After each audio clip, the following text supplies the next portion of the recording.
Fala pessoal, tudo bem? Mais um Dali aqui para vocês, como de praxe, das leituras mais velhas às mais novas desde o último vídeo. Fax Sarajevo é um gibi escrito e desenhado pelo Joe Kubert, é um artista lá da época já de Stan Lee, do Jack Kirby, do pessoal Carmine Infantino também da DC. É um artista bem conceituado daquela época de ouro e de prata. E aqui, através dos relatos do agente dele, que era bósnio e estava morando lá ainda na Europa, ele relata a guerra do ponto de vista da família dele. E a gente vê um conflito muito sangrento, desumano, né? Que assim como os conflitos que tem hoje em dia lá no Oriente Médio, claro, numa escala menor, eles também são motivados por fatores históricos de tempos e tempos antes, certo? É uma história bacana, emocionante, né, tensa, e coloca a gente para refletir um pouco, né, de como a nossa vida às vezes pode ser fofa, né, e como ela pode piorar. Quadrinho bacana, recomendo. Próximo, Ken Parker, número 2. Eu tinha lido só um ano passado, no início do ano passado, e aqui a gente tem duas histórias. Começando pela primeira aqui, que é o conluio de um ex-combatente confederado e seu colega para assaltar ali um general nortista, né, que foi um general ali na época da Guerra da Secessão. E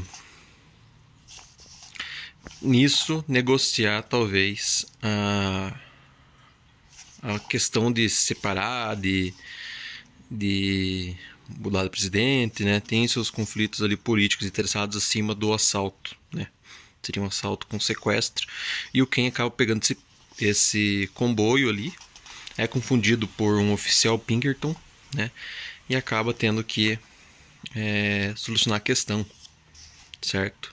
E há junto nesse grupo aí alguns que eram bandidos mesmo, né? Eles não estão nem aí para a questão política ali do pessoal, mas sim para a questão de roubar mesmo o dinheiro. E é uma história, no geral, amarrada, assim. Não é igual Mein Tal, do outro volume que eu gostei bastante, né? Surpreendente. Assim que vai cada vez aumentando o clímax da história, mas é bem feita. Aqui a gente tem a questão indígena sendo debatida, né? Cada vez mais as tropas estão invadindo o território dos indígenas ali, e tem o secretário dos assuntos indígenas, né? O Done Rogawa, né? Baseado na figura que realmente existiu, ele que foi amigo do Grant, que acabou assumindo a presidência depois, e armam para parecer que foi o Ken Parker que matou ele, certo? Enquanto o Ken Parker só estava ajudando esse oficial ali, esse secretário, né, para relatar, né, dar o testemunho dele que estava complicada a situação dos indígenas que moravam lá ao lado do forte que o Ken Parker é de origem, né, do exército. É uma história também bacana, mas no mesmo nível ali da de... Deixa eu ver se diz aqui o nome. Da dos Cavaleiros, né? Eu ouvi dizer que o volume 3, que é Shemako, acho que é muito boa. Então espero pegar logo o volume 3 para ler. Eu li, vamos ir pela ordem, né? Selvagem, do Wagner William. É uma história bacana, ele tem bastante experimentalismo aqui em questão de arte, né? E discute não só a questão de viver no meio da floresta, como também as figuras mitológicas que eram relacionadas a ela, né? Mitológicas, do folclore, e é bem bacana. E o livro basicamente se divide em duas partes. O caçador, que é o personagem principal, ele relatando algumas fábulas que acabam fazendo metáforas a ele, né? E a gente entrando num clima de floresta, assim. Ele é um quadrinho bem imersivo, né? Deixar esse comentário bem claro. Então a gente se sente assim, vigiado, né? Na floresta. Sempre parece ter algumas figuras assim espreitando você. E depois, né, quando ele chega na cabana, moto passando. Chega na cabana, ele tá fazendo uma torta e atrai várias figuras, como eu disse, mitológicas, folclóricas pra cabana ali, elas discutindo a questão do ser humano, né? E às vezes elas até parecem figuras menores, né? Figuras ingênuas, infantis, enquanto algumas ali realmente criticam forte e quando criticam elas sofrem retaliações ali. E no final a gente tem um final surpreendente de um personagem que parecia tão bom, né? Tão bondoso, caridoso, ele acaba fazendo uma atrocidade ali no final. É um quadrinho bacana, né? Imersivo, como eu disse. Tem o instrumentalismo da arte, assim, né? Tem participação do Curupira, da Mula Sem Cabeça e de outros personagens. Eu acredito que o Wagner pesquisou de mitologias e folclores de outras culturas. No geral, né, pelo preço, pelo acabamento gráfico, eu achei que valeu a pena, né?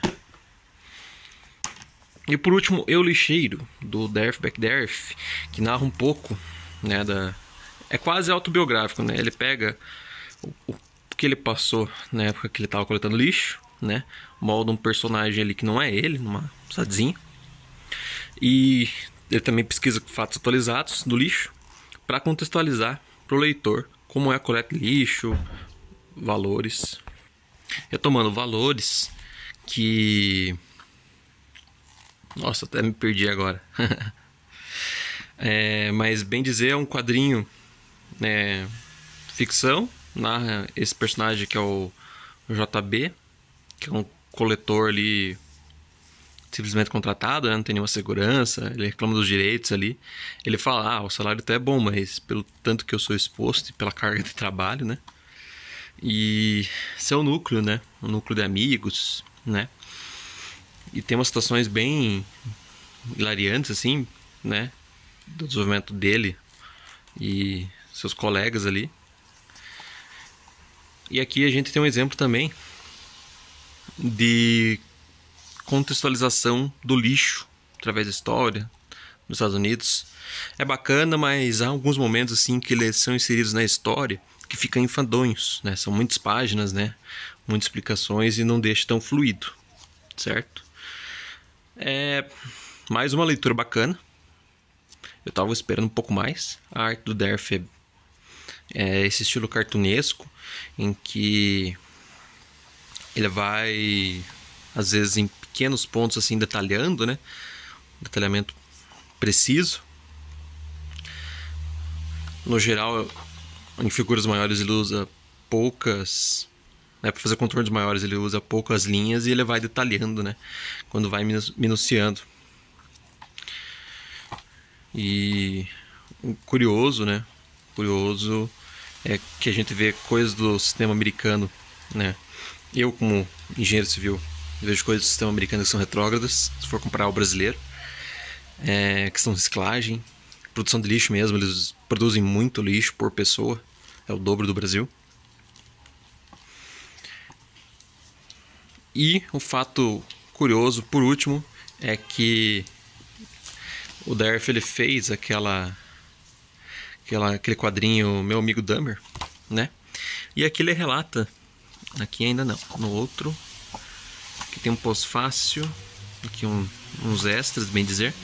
Aqui ele relata, né, que para quem gosta de cultura inútil, subi no caminhão mais ou menos 6 meses depois dos fatos do Meu Amigo Dahmer, que ele estudou com o, né, o serial killer Jeffrey Dahmer, né?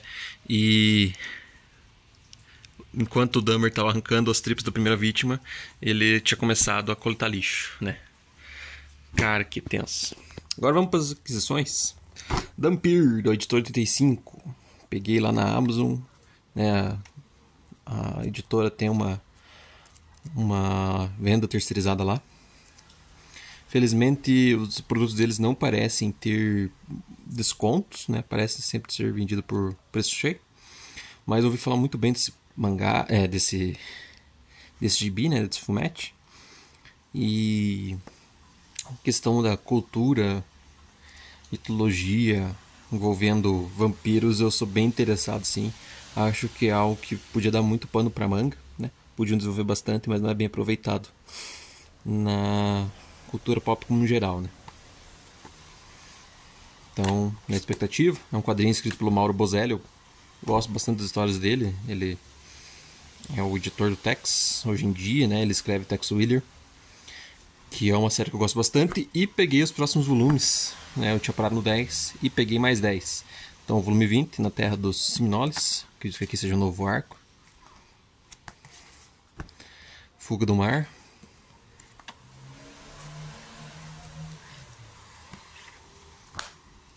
O Agente Federal. A arte continua bem boa, né? Dá pra ver ali pelas passagens rápidas desses gibis aí.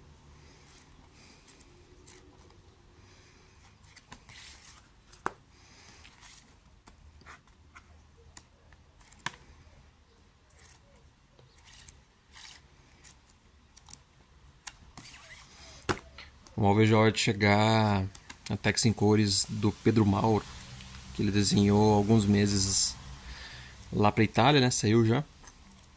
E no Brasil vai sair esse ano, e se não me engano vai ser uma edição até comemorativa, assim, né? Pela carreira do Pedro Mauro. É um artista consagrado brasileiro. E aí talvez saia até alguns brindes, algumas diferenciações em questão da edição italiana. Aqui pelo jeito continua ainda o arco do Mephisto relacionado aos Pinkertons. Aqui quem está ilustrando, se não me engano, o De Angelis, que ilustra o primeiro arco do Tex Willer. Vamos dar uma olhadinha aqui. Roberto De Angelis, gosto da arte dele.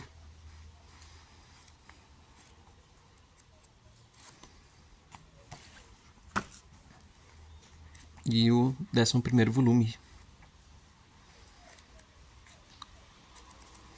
Eu gosto das edições de Tex que ele sempre dá uma contextualizada aqui no início, né? Pra gente não esquecer o que aconteceu. Eu, por exemplo, faz meses que eu li o 10º volume. Não muita coisa, né? E seria isso. Foi mais um vídeo aqui do nosso canal. Valeu, pessoal.